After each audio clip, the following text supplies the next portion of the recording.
Brady with that. Morning, everybody. Thank you all for being here today. My name is Dan Gross, and I am president of the Brady Campaign and Center to Prevent Gun Violence. Like the people joining me today, I know all too well the horrors of gun violence in my family. In February of 1997, my younger brother, Matt Gross, was shot in the head in a shooting that happened on the observation deck of the Empire State Building, a shooting that also took the life of our dear friend, Christopher Burmeister. And I'm here today, like everyone else behind me and so many around the country, to say, I am Charleston and I demand a vote. That's my story, and now we want to invite a couple of others of the many stories behind us to come up and tell theirs.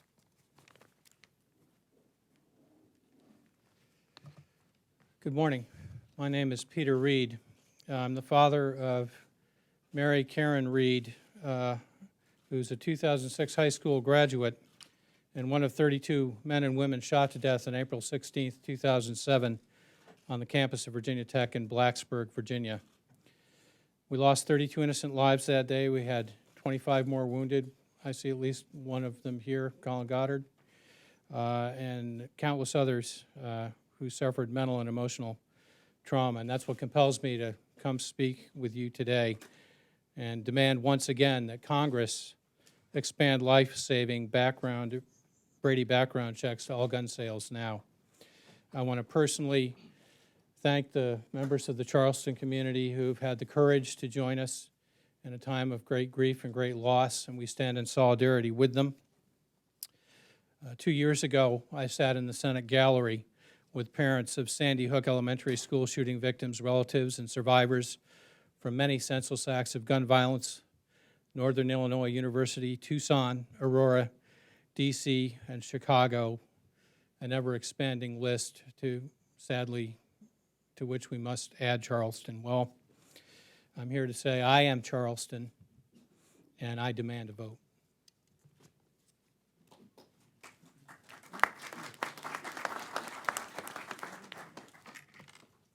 Good afternoon, everyone. My name is Yolande Henry, most known as Lonnie. I am the mother of Nova Henry, my daughter. I am the grandmother of Ava Henry Curry, my granddaughter.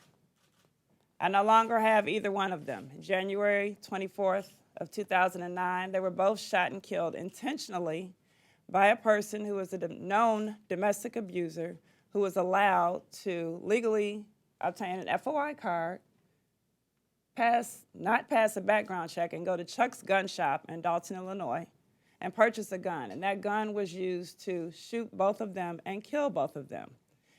Brady Bill is what we want. We demand a check. If one check could save one life, that is good enough. If we do nothing, we end up losing more lives.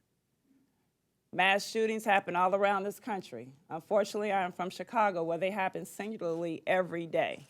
So if we can enforce the Brady Bill, enforce stringent background checks, universal background checks, maybe things like this won't happen like they happen around the country as in Charleston. I am Charleston, I am Chicago, I am the voice of many children and many others are lost due to preventable gun violence. And we demand a vote. Congress needs to act now.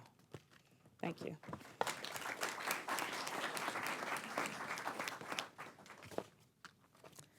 Good morning, everyone. My name is Jenna Ewell. This is my mom, Cindy Ewell. She was an incredible woman, and she was shot and killed at the Clackamas Town Center in Oregon on December 11th, 2012. That was 2 weeks before Christmas and 3 days before the shooting at Sandy Hook Elementary School. For the past 2.5 years since my mom was murdered, I've been working hard to reduce gun violence and improve gun safety in Oregon and helped found the group Gun Owners for Responsible Ownership. This year, with the help of Brady and countless others, Oregon became the 8th state to expand background checks to all gun sales.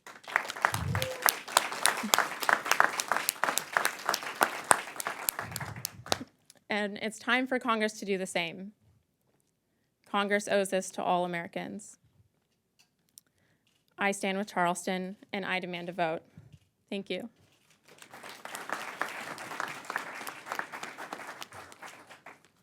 Good morning.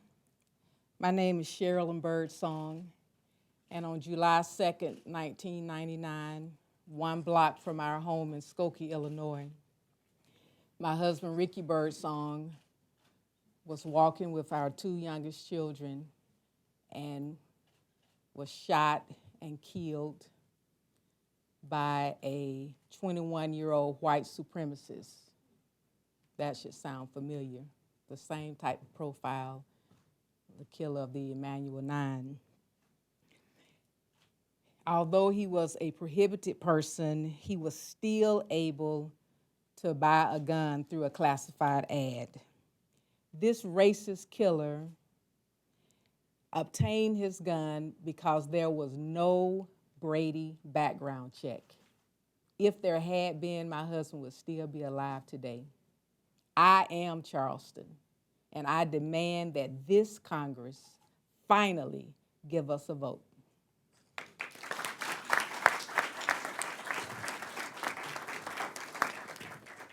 How y'all doing today? I'm representing the Emanuel Charleston 9. My name is Andre Duncan. My aunt is Myra Thompson.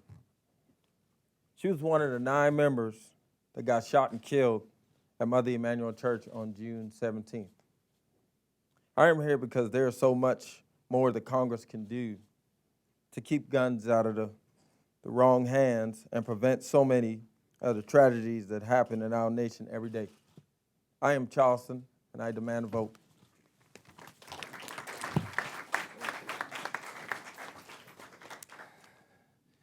Leader Pelosi, Representative Clyburn, Representative Thompson, thank you for being here today, and thank you for all of your tremendous leadership on this vitally important issue. I also want to thank all of the people that have come here, 10 hours on the bus from Charleston, South Carolina to Washington to make such important voices heard. I want to thank all of the other loved ones who've experienced tragedy, and it goes far beyond these few stories that you just heard in terms of the tragedy. That's right, we had a little meeting at our office this morning and went around the table, and there are a number of these people behind me who talked about multiple family members that have been lost to gun violence, and want to thank all of them for sharing their important voices so that others don't have to experience what they have. Some of the stories of gun violence in our country you hear about mass shootings, some make national headlines, and some of the tragedies represented behind us are more representative of the 89 gun deaths that happen in our nation every single day. Most don't make the national headlines, and many could have been prevented with a simple Brady background check, like you heard from Sherilyn Birdsong and the death of her husband, Ricky Birdsong, in the hands of a white supremacist who was able to skirt the system because of the loopholes in it that the legislation that we're here to discuss today addresses. 3 weeks ago, our nation was rocked to the core by the horrific murder of 9 worshipers inside the Emanuel AME Church in Charleston. It was the ultimate expression of racial hatred. 2 weeks ago, I delivered 10,000 messages from Brady supporters out there of love and support to the people of Charleston, from people who submitted these messages through the I Am Charleston hashtag. This amazing community heard from America, and now it is time for Washington to hear from them. But let me be clear. We're not here today because of one tragic incident. Every day, 89 lives in our country are lost to deadly shootings. That means that since Charleston, 1,800 people have died as a result of gun violence in our country. That's 1,800 lives, 1,800 more lives in just 3 weeks. We were having some conversations. We don't have the official data, but we know of at least 3 or 4 people who've been lost just in Charleston to gun deaths since that tragedy occurred. That is a reminder of the work that Washington and Congress still has to do, and that is why we are all Charleston. Fortunately, thanks to the leadership of the people up on this podium, there is a solution, which is H.R. 1217. Congressman Pete King of New York and Mike Thompson of California introduced H.R. 1217 in April that would keep guns out of the hands of the people that we all agree shouldn't have them, the people who are already not allowed to have them, convicted felons, domestic abusers, fugitives, dangerously mentally ill, simply by requiring the same incredibly effective Brady background checks that have prevented so many tragedies already at gun shows and online and through what are innocuously labeled as private sales.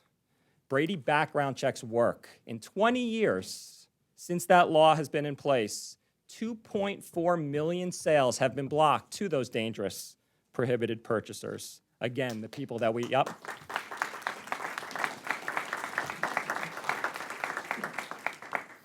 problem is, because somehow, with our system, background checks aren't required at gun shows and online right now, every day, thousands of guns are sold without Brady background checks to Lord knows who. And every day, innocent people, like relatives of some of the people behind me, pay the price. This is just about keeping guns out of the wrong hands and has absolutely nothing to do with the right of a law-abiding citizen to buy or own a gun. It's beyond sensible, and that's why 90% of the American public supports this measure. But Congress has yet to hold a simple vote. That's why we're here, to call on Congress to finish the job by doing theirs and vote on H.R. 1217. There are naysayers out there, and the naysayers are wrong. There are cynics who say that if Congress couldn't pass this legislation after Sandy Hook, I hear it in every media interview I do, that it will never happen. And I'm here to say not only are they wrong, but we have momentum on our side, and more momentum than this issue and this movement has had in decades. Since the tragedy at Sandy Hook, 6 states have passed new laws expanding Brady background checks to all gun sales. And it's time for Congress to catch up. The original Brady law didn't pass overnight.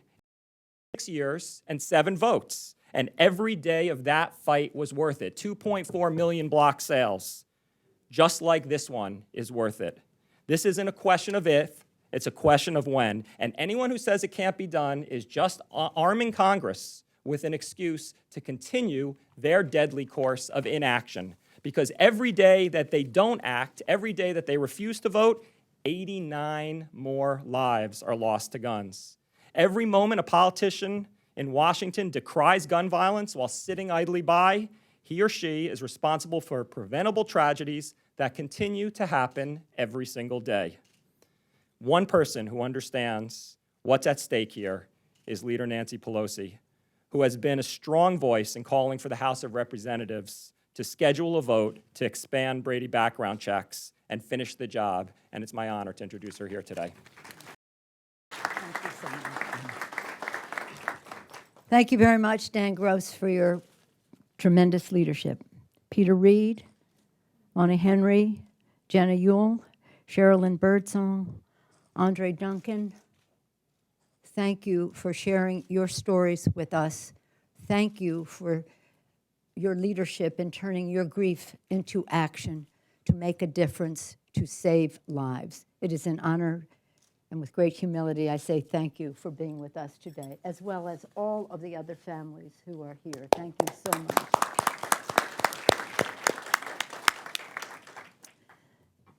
Dan, I wanted to say to Dan first, thank you for sharing your story and the leadership that he has provided. But Dan Gross combined with the Brady Campaign, that's a magical formula. How saddened we were with the passing of Sarah Brady in this April, how proud we are to see Sarah and Jim Brady's legacy of courage, advocacy, and action carried forward under your leadership at the Brady Campaign. I almost smile when Dan says that it didn't pass easily. just thinking of all those days and all of that. And the Bradys just kept picking up the flag and leading the charge again and again. And so here we are once again. And it's with great sadness and gratitude that I join our colleague, Assistant Leader Jim Clyburn. He was such a source of inspiration to all of us with his sadness and leadership in Charleston. Thank you so much, Jim Clyburn, for your leadership. Once again, we come together with survivors, family members, faith and community members to call for an end to the senseless epidemic of gun violence in our country. Once again, our nation has suffered a staggering tragedy at the hands of someone with outsized hate and easy access to a firearm. To the families of the victims, please know that we will never stop mourning your loss and never stop fighting to finish the job. It is not only for the victims of Charleston, but for all of the victims. We mourn your loss every day. We are here to say we are Charleston, and for all that stands for. But what we need is for this entire Congress to say we are Charleston. But we cannot allow people to say it unless it is accompanied with, we are Charleston, and we will give you a vote on the Brady background check bill. Yes.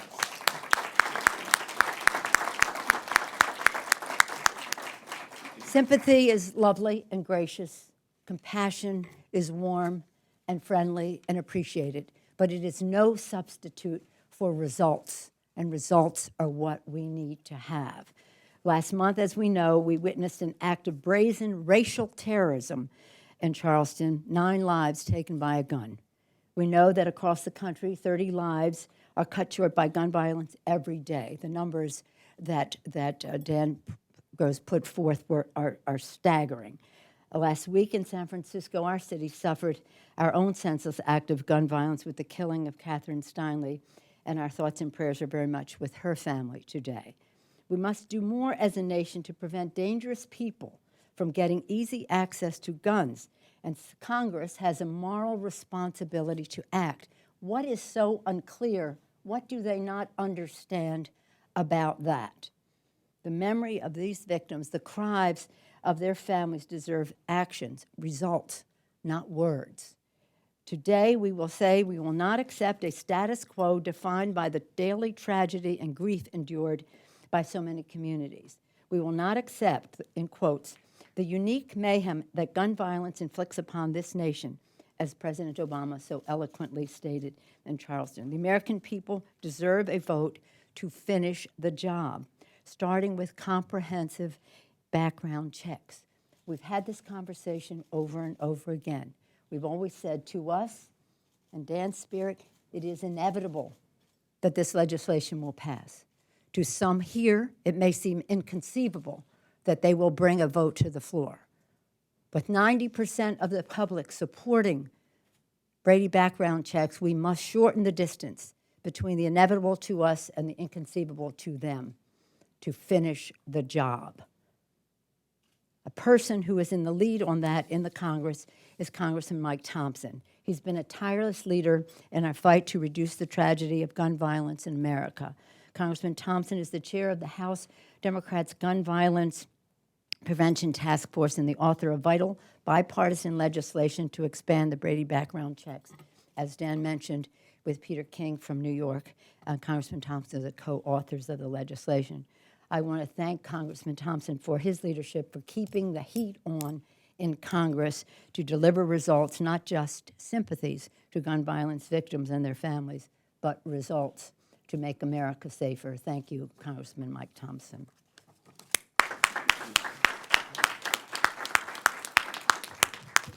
Thank you, Leader Pelosi. Dan, thank you for your leadership and for what you did to put this event together today.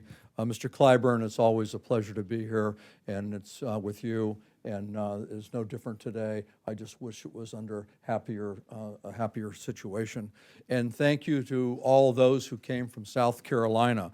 I know what you went through was absolutely tragic, and for you to have the courage to stand up and to come up here and to try and turn it around and make some good of it, I thank you very, very much for that. And Mrs. Birdsong, we have been to too many of these together, you and I. And I'm looking forward to the day where the two of us will go down to the White House for a bill signing ceremony to get our bill signed into law. So.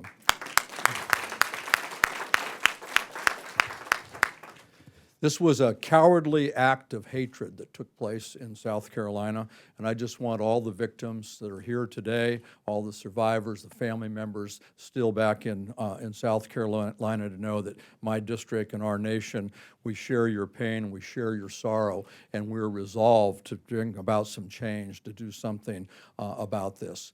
Right now, it's a time certainly to mourn those victims. It's a time to pray for all the family members. It's a time to heal the community that was so tragically struck on that tragic day. But it's also a time for Congress to act, to do something to help prevent gun violence. As was pointed out, too many people every day. Every day, 30 people are murdered by someone who's using a firearm, and that has to stop. There's no single law, there's no single piece of legislation that will stop it, but the bill that we're talking about today will certainly stop some of that violence, prevent some of that gun violence, and we need to make sure that we pass that bill. Background checks are the first line of defense in protecting our children, our communities, and we need to make sure that we pass it, and we know that it works.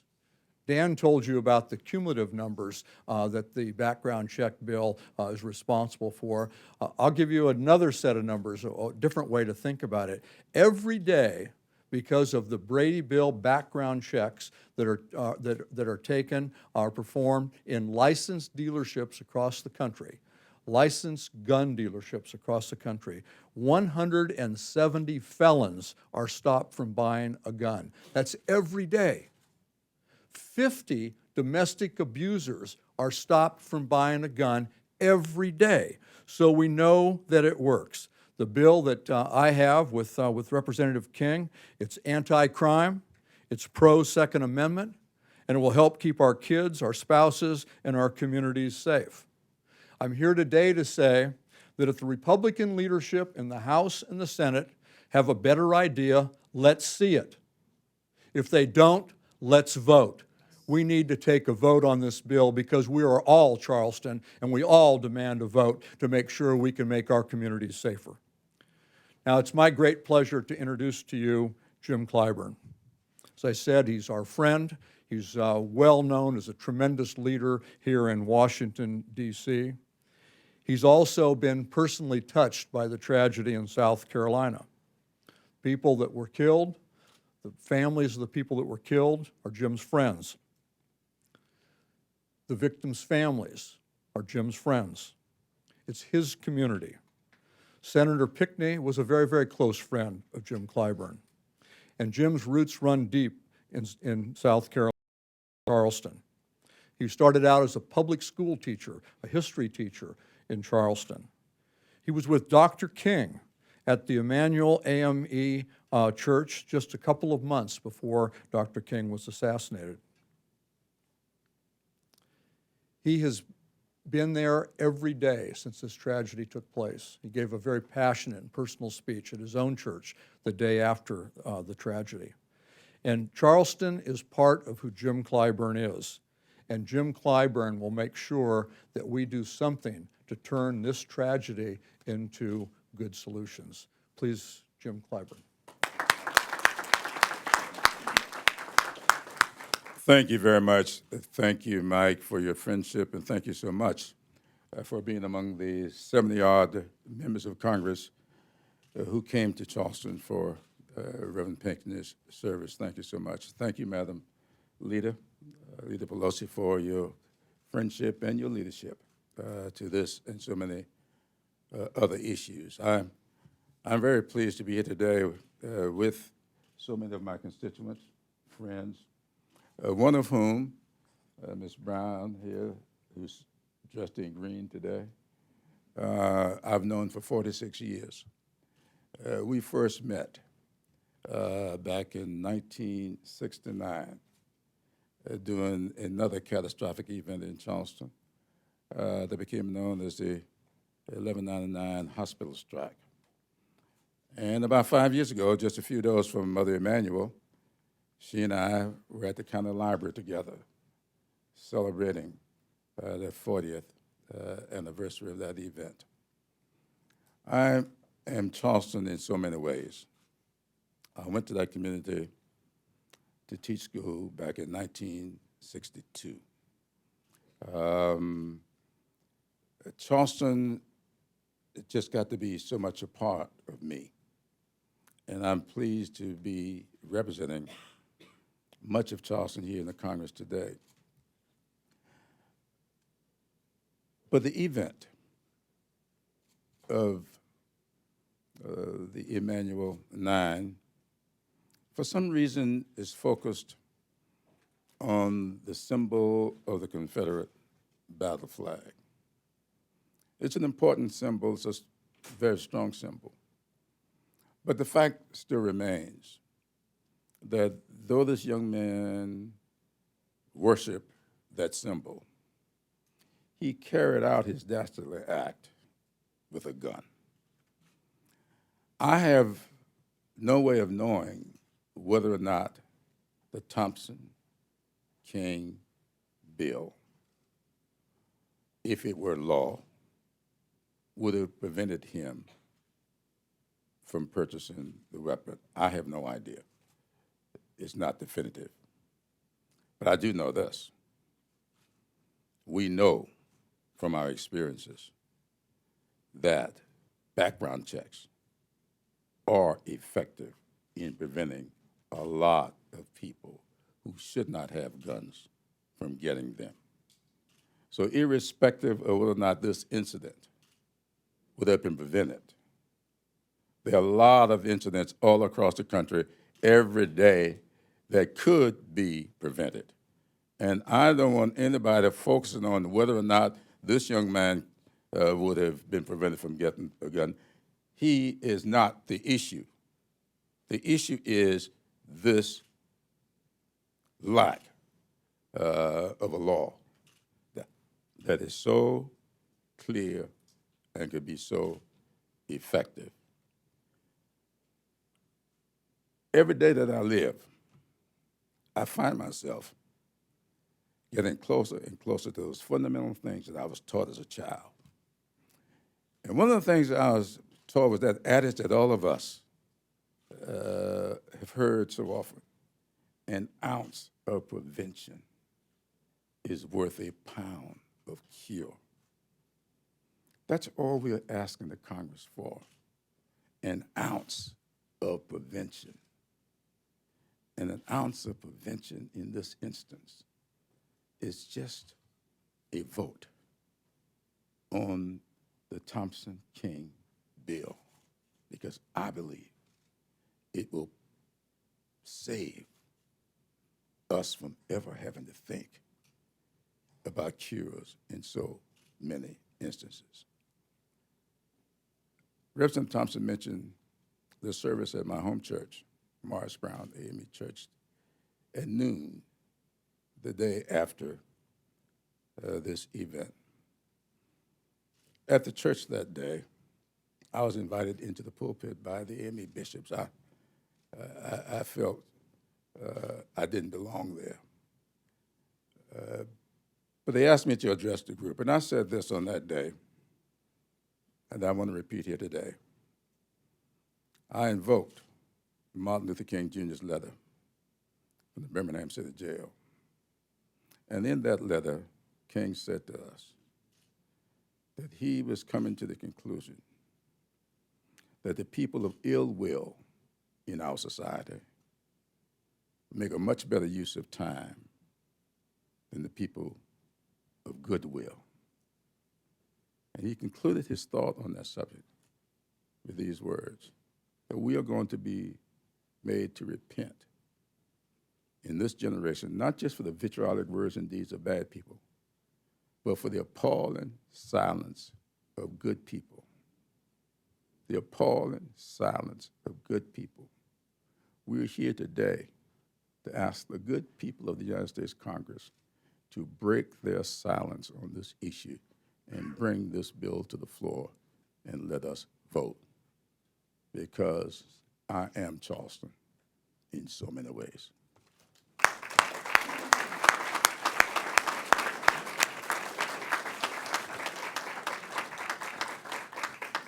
Thank you all again for such tremendously inspiring leadership. How can we lose? We have the truth on our side, we have goodness on our side, and we have leadership like this. It's now my honor to introduce Andre Duncan, whose aunt, Myra Thompson, was murdered at the Emanuel AME Church.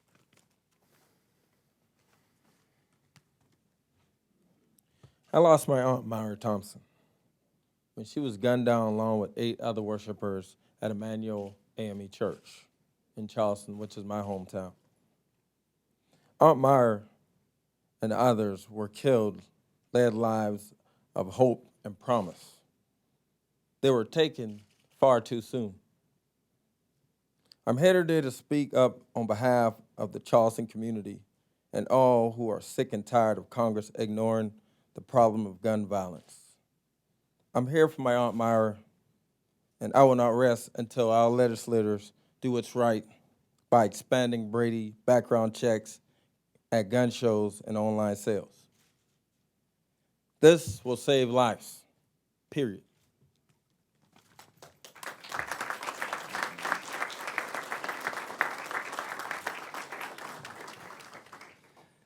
It's now my pleasure to introduce, I haven't known her even for 46 days, no less 46 years, but somebody who already inspires me, as I'm sure she will, all of you, Louise Brown, a community and civil rights activist who marched alongside Coretta Scott King as a child and knew several of the victims of the shooting at Emanuel AME. Louise. Pleasure. My name is Louise Brown, and I am Charleston, 78 years of Charleston. And I've seen a lot of heartaches and lived short lives because of the horrible problems of gun violence in our country. But I refuse to give up for the sake of generation to come that will inherit the world we leave behind. When I marched with Coretta Scott King, as a young woman, this was one of her dreams, that violence cease, to pledge our brothers. And this remains my hope today, expanding the Brady background. Do you understand? To expand the Brady background, we need to do that. And I will, without a doubt, save life. Let us save lives. We've lost so many lives to gun. We need to stop and have a chance to think, Lord, why are we losing lives? With gun laws, why can't the Brady law pass? Why can't Congress pass it?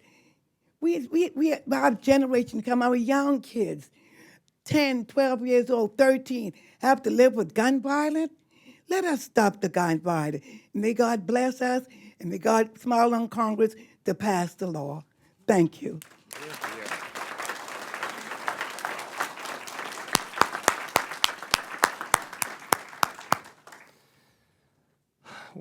We're also joined today by Pastor Thomas Dixon, who's a longtime community advocate and founder of People United to Take Back Our Community. Thomas.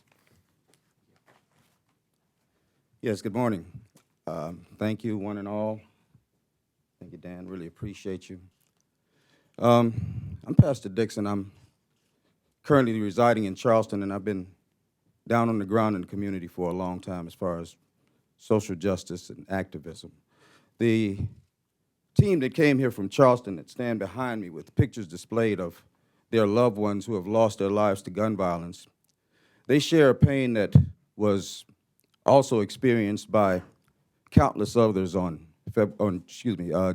June 17th of this year, when Mother Emanuel AME Church was violated by a very senseless action that was perpetrated by using a firearm. A young man went inside and literally at the end of a Bible study killed 9 people. We all know about that. We all have experienced the same hurt and pain in our hearts, I do believe, as we heard what happened in that. But these people behind me, they're not the survivors of Emanuel 9 necessarily, but they all share the same pain, the same hurt. Yes, they are Charleston. Yes, I am Charleston. But I'm also an American. And Americans don't allow other Americans to hurt. Americans do not sit idly by when there's an opportunity to pass legislation that will prevent people in America from being hurt. Edmund Burke said it a while ago, that the only thing necessary for evil to triumph is that good men do nothing. I am a believer, a firm believer, that our Congress is full of good men and women who felt the pain on June 17th of the murders of the Emanuel 9. But they haven't allowed that pain to translate into doing something about it. They have not allowed that pain to translate into passing H.R. 1217, which we all know is going to benefit our nation by reducing the amount of homicides that happen and the amount of guns that are available on the streets to those who are not supposed to have them. I hear that mantra so much, that guns don't kill people, people kill people. I hear that, and in some ways it's true. But the reality of it is, no, guns don't kill people. People who have no business with guns kill people. That's who killed people. And it's time for us to stand up as a people and demand that our Congress address this issue and pass H.R. 1217. This bill will fall out for the betterment of our nation and for the safety of our people. And if we as Americans don't call for that to happen, then we are derelict in our duty as Americans to one another. And now is the time for all of us not only to be Charleston strong, but to be American strong. I am Charleston.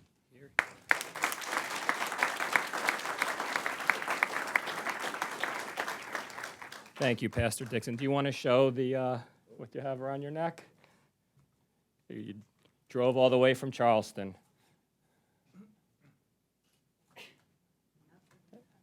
Enough.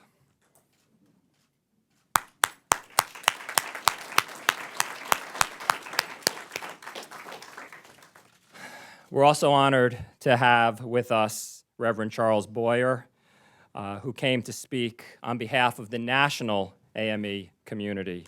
Reverend Boyer. Thank you. On behalf of the chairman of the Social Action Commission of the African Methodist Episcopal Church, Bishop Reginald T. Jackson, and the Director of Social Action, Jackie DuPont Walker. Words cannot explain how our hearts broke in half when we first learned of this horrific, senseless act of gun violence, perpetrated against 9 of some of the most beautiful people in our Zion. The entire church weeps and continues to mourn as we ask ourselves, where do we as a people, a church, and a nation go from here? As expressed by Bishop Jackson last week in the press conference held in New Orleans, the African Methodist Episcopal Church will not rest, relent, or give up until this nation has faced race, and more specifically, the issue of gun violence. We call on Congress to do more to protect our communities from the scourge of gun violence and keep guns out of dangerous hands. If after 20 little children and 6 adults were murdered in an elementary school due to gun violence, and 9 God-fearing people were murdered in a church during Bible study, we as a nation cannot make major change and reforms. We ought to be ashamed of ourselves. We ought to understand that anything less is nothing short of wicked and immoral. The right to purchase arms unimpeded for all Americans is not as important or precious as the right to life of one single American. We demand a vote now to expand Brady background checks. 89 people die from gun violence every day. South Carolina's gun murder rate is 41% higher than the national average. We're carrying forth the legacy of Reverend Pinckney, who in his role as state senator in 2013 introduced legislation to expand these same Brady background checks. Leaders in Congress can help honor the lives of the 9 people murdered in Mother Emanuel AME Church by scheduling a vote now of H.R. 1217. How many more lives need to be lost before Congress acts? Leaders in Congress can call for a vote tomorrow if they wanted to. But their morality, resolve, and will to preserve American lives must be greater than their fear of the gun lobby. The AME Church is part of Faiths United to Prevent Gun Violence, a coalition of over 50 national faith denominations and organizations working to prevent gun violence. Faiths United strongly supports the Brady background checks. The African Methodist Episcopal Church will do everything in its power to rally every sympathetic religious denomination in this country to hold lawmakers accountable on this issue. For official statements and updates, please stay tuned to the AME website. We are AME, we are Charleston, and we demand a vote. Thank you.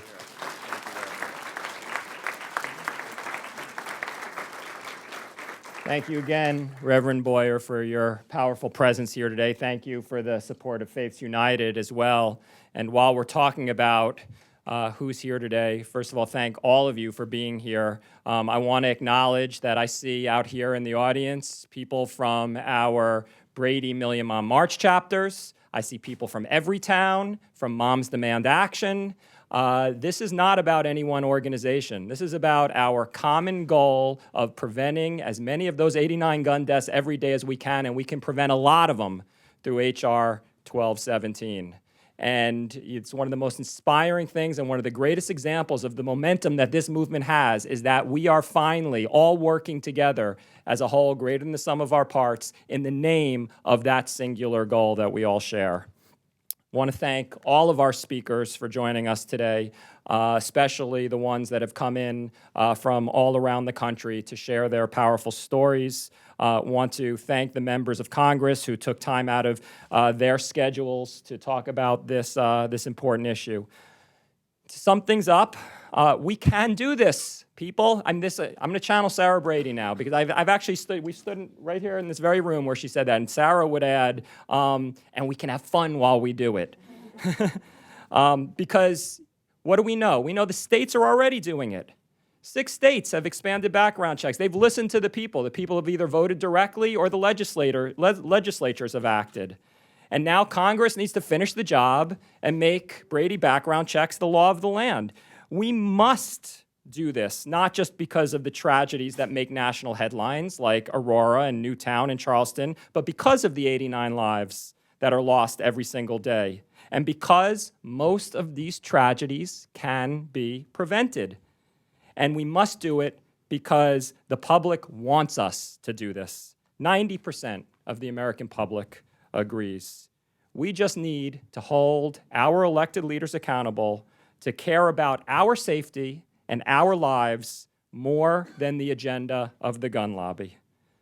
That's why, right after we're done taking some questions, we will be heading to the offices of the South Carolina delegation, as well as the presidential candidates. They may have chosen not to return our requests for meetings, but this group of people took a bus to D.C. from South Carolina to be heard, and we will be heard, right?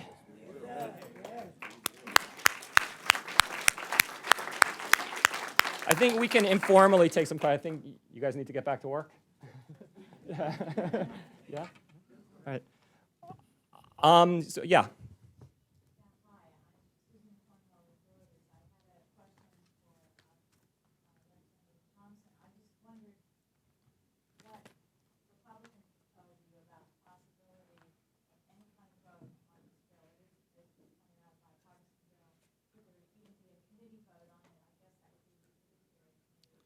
Well, let me say that it's even more bipartisan this year.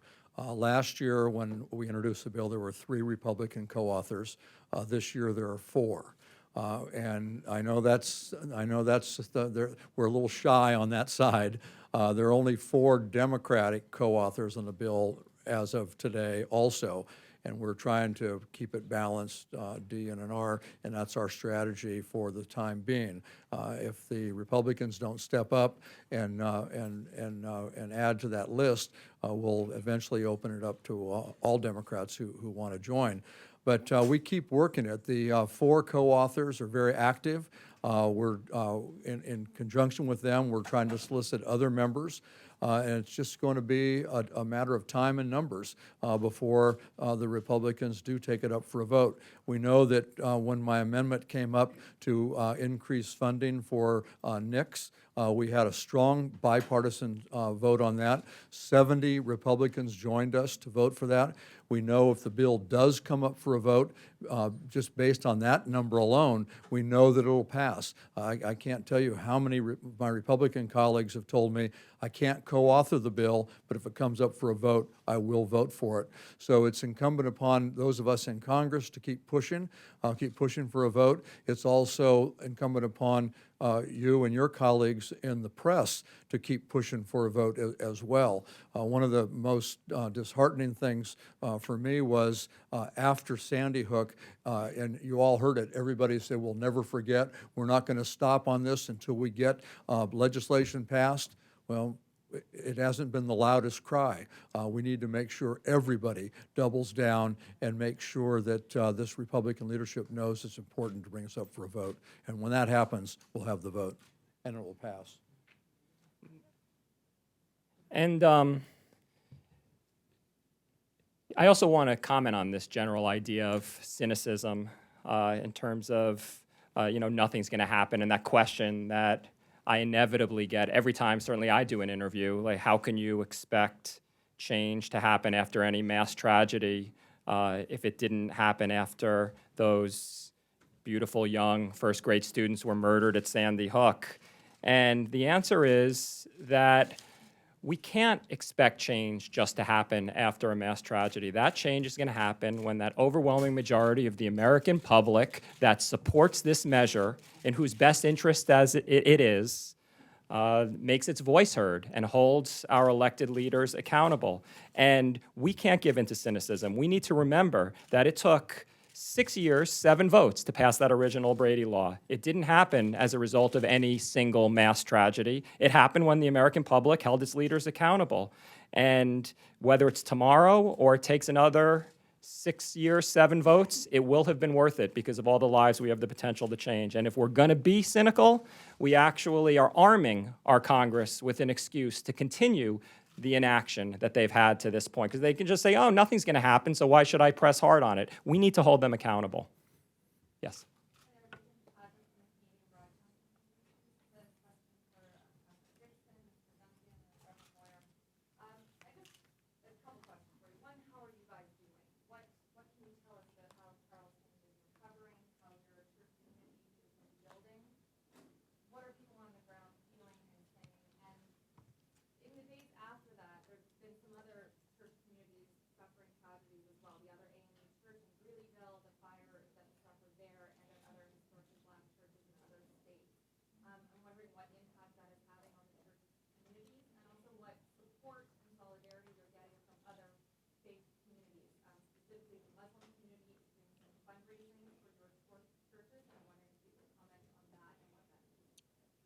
This has been the closest in my 37 years I've seen in Charleston. Everybody from everywhere is lending a hand. My phone rings every day till right now. I still have folks from CNN, folks from everywhere still wanting to knowing what can we do. And that's what everyone's asking. As far as church concerned, the church is doing good. They had service a week after it happened. That same Sunday they had service. So through June 17th, just made us stronger, made everybody come together a little closer. And from the Muslim community, we couldn't ask them to be any more supportive. They came out the day after. They brought every Muslim from their mosque. They came out. They brought water. They asked, what can we do? And it got to the point that we had everything we needed, support, or, just anything you wanted. There were people just from everywhere just coming up to you, what do you need? And I'm sorry to say this, but through that tragedy, it made Charleston much stronger than it ever was. That 9, they sacrificed their lives to make Charleston stronger. It was supposed to be. It was an act of God to bring everybody together. We've been faced with so many shootings, so many killings in Charleston, but nothing bigger than the 9 that just left here. I guess God was trying to tell us, you got to get together. People has to come together. And those 9 sacrificed their lives for that day to bring Charleston together.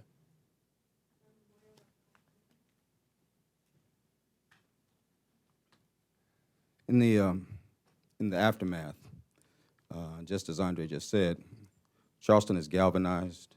There's very little division within the community there, along racial lines, ethnic lines, denominational lines. There's been a galvanization as a force there because we all have a unified pain that's being shared there. But the longevity of that galvanized city that we live in now is what's at stake. And that's what's brought Charleston to D.C. today. Because until we see a nation that truly does stand behind change, truly does look at the situation that happened in Charleston and say we really do need to do something about this, until Charleston, the unified Charleston, sees that our Congress looks at the expanded background checks that are called for in the Brady bill in H.R. 1217, and then we see it move through and get passed and implemented, then what we're looking at is a resurrection of the frustrations that have happened in the past as we see that these things happen and people go back to business as usual. We're here to say that we are not going to allow that to happen. Business will not be as usual in Congress until the expanded Brady bill passes. We have time for one more question. Oh, sure. Yeah, of course. I think it's imperative that I say this. I think that one of the things I've been watching very closely, I came back last night. It's the first time I've been back here since this event. Something happened the day after the afternoon of the funeral service for Reverend Pinckney. He was taken to his family cemetery for burial, which is about 100 miles away from Charleston. And so the motorcade went through small towns, Britain's Neck, little places you've never heard of. And I'm told by those who were in the possession that the most striking thing was when they would go through these little towns, it looked like all of the communities, people were standing on the sidewalks waving little American flags as they went through. Now, this is South Carolina. In some of these little towns, you'd be hard-pressed to find an African-American there. These are the townspeople just waving the flag as solidarity. Now, a lot of people are waiting to see which flag will prevail. So Charleston is really on hold. South Carolina's on hold, waiting to see what the South Carolina House of Representatives will do today about that flag. And like the pastor said, if they demonstrate that this is not business as usual, we won't revert back. I think you will see not just a closeness, but I think you will see that community, that state solidify like it never has before. People are just waiting to see whether or not the legislators in South Carolina will respond like we are hoping the legislators up here in Washington will respond. And if and when they do respond today, and we all pray they do, what a great lesson for those of us who have been fighting this fight for expanding background checks and sensible gun laws for so long. How intractable did that issue seem until 3 weeks ago?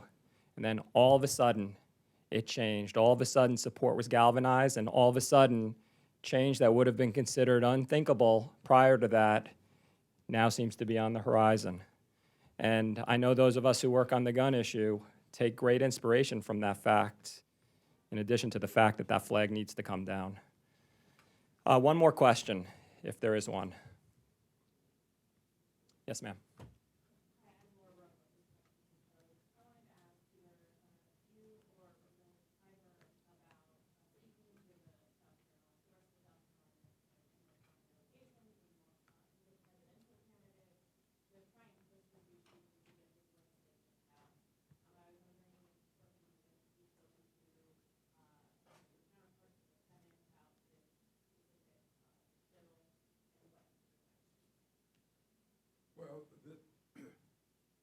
As you probably know, the companion bill for Thompson King is the Manchin Toomey bill over in the Senate. And I really believe if we were to get a vote here in the House, I believe the Senate will move quickly. One of the things problems we have up here is the fact that often on controversial stuff, one body waits to see what happens in the other body to make sure that their votes will not be cast for naught. So I believe it's right to focus on the House of Representatives because it's much easier to get this done in the Senate if we can get a vote in the House. So critical to this effort right now will be the House of Representatives. And I think that Dan is correct. There's a much better climate today than there was before. Hopefully, we'll get a much better response after the day than we've gotten before. Thanks again to all of our speakers. Thanks to all of you for being here today. We're going to head over to some of these offices in a little while and make those voices heard and finish the job.